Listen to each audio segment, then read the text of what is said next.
60 ವರ್ಷಗಳಿಂದ ನೆನೆಗುದಿಗೆ ಬಿದ್ದಿದ್ದ ಮೀನುಗಾರರ ಸಮಸ್ಯೆಯನ್ನು ಪರಿಹರಿಸಲು ಪ್ರಧಾನಿ ನರೇಂದ್ರ ಮೋದಿ ಕ್ರಮ ಕೈಗೊಂಡಿದ್ದಾರೆ.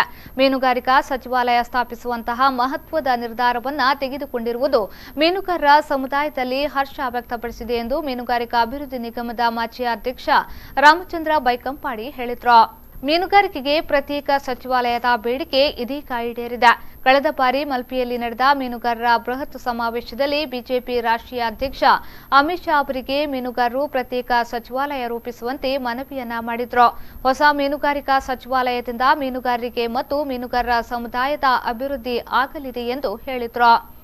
ಈ ಹಿನ್ನೆಲೆಯಲ್ಲಿ ಈ ಬಾರಿ ಕೇಂದ್ರದಲ್ಲಿ ಮತ್ತೆ ಬಿಜೆಪಿ ಸರ್ಕಾರವೇ ಬರಬೇಕು ಎಂಬುದು ಮೀನುಗಾರರ ಸಮುದಾಯದ ಆಶಯವಾಗಿದೆ ಎಂದರು.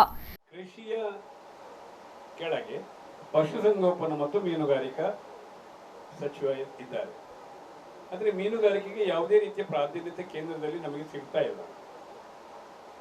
ವ್ಯಾವಹಾರಿಕವಾಗಿಯೂ ಕೂಡ ಏನೇ ರೀತಿಯ ಮೀನುಗಾರಿಕೆಗೆ ಯಾವುದೇ ರಾಜ್ಯಕ್ಕೆ ಕೇಂದ್ರದಿಂದ ಬರ್ತಾ ಇಲ್ಲ. ಅದಕ್ಕಾಗಿ ಕಳೆದ 30 ವರ್ಷಗಳಲ್ಲಿ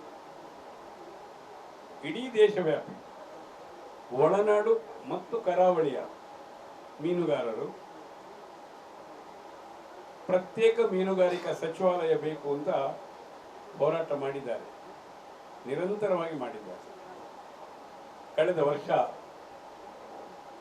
ನಾವು ಮಲ್ಪೆಯಲ್ಲಿ ನಡೆದಂತಹ ಅಭೂತಪೂರ್ವವಾದಂತಹ ಮೀನುಗಾರ ಸಮಾವೇಶದಲ್ಲಿ ಅಮಿತ್ ಶಾ ಅವರು ಬಂದಿದ್ದರು.